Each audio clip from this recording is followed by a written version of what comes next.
Oh, hey, good to see you. You know, I've been thinking about this world breach thing and the whole concept of channeled intelligence. You know, the idea that there's things that are out there that are, well, off-world, outworld entities, let's call it, that are probably in contact with some of the people who, well, think of it this way. If you were an outworld entity, you wouldn't be able to, like, completely work in a vacuum without having some people that work for you. And historically, if you look at it, there's always been like high priests, you know, folks who believe that they're destined to rule. And that illusion would even be more pronounced if you had some sort of like medium or psychic or individual who is in communication with beings from a completely different realm telling you you were destined to rule. That's one angle. Or there's the thought that these beings are actually pretty advanced, or they appear to be pretty advanced, can reveal secret knowledge and stuff that nobody else knows.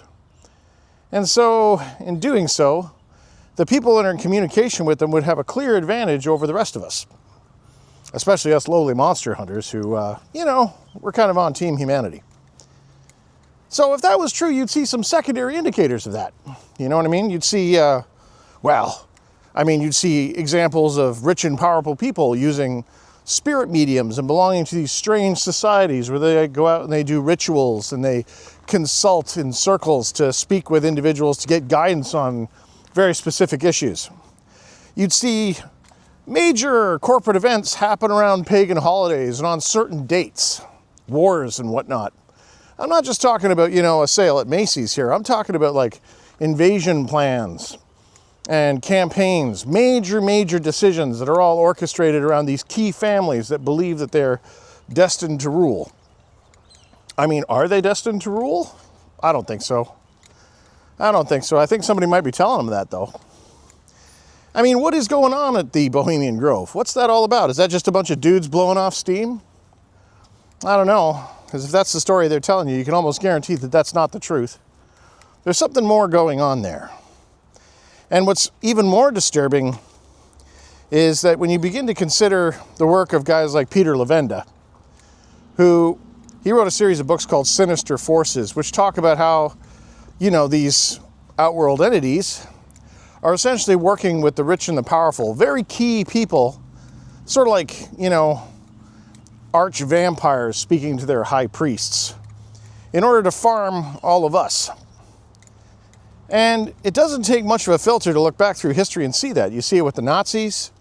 You see it with, and incidentally, you know, Germany surrendered, but the SS never did. They all took off to, you know, Argentina, and they had their submarines and everything. And then the ones that didn't, well, we just brought them over and had them work with us at NASA. And these same guys are the same cats who do all these protocols to try to get higher knowledge and communication.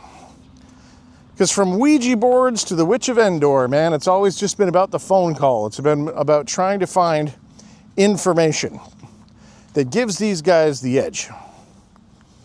And what's kind of concerning to me is if it was all just, you know, seances and holding hands, that'd be one thing.